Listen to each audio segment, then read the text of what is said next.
Hi everyone, I'm Manikumar and I am in Savita Engineering College in AIDS department, and I'm going to explain the linear search and binary search in Python programming language. First of all the linear search function takes two inputs array representing the list to search within and k the target element to find. Inside the function, a loop iterates through each element of the list one by one. For each element, it checks if it matches the target element k.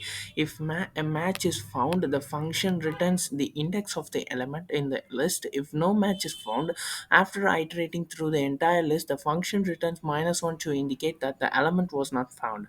In the main part of the code, the user is promoted to input the list and the element to search for.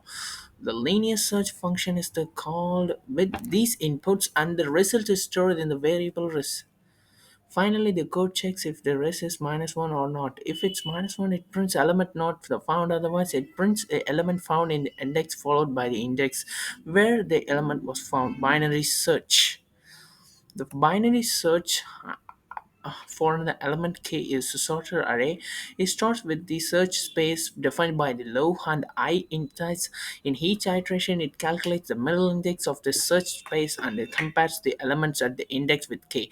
If the element is found, it returns its index. If the element is less than k, it narrows the search space to the right half. If the element is greater than k, it narrows the search space to the left half. If the search space is empty, low, high, it means k is not the array.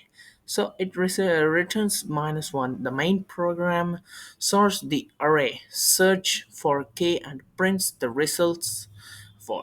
Thank you for all. That's the video.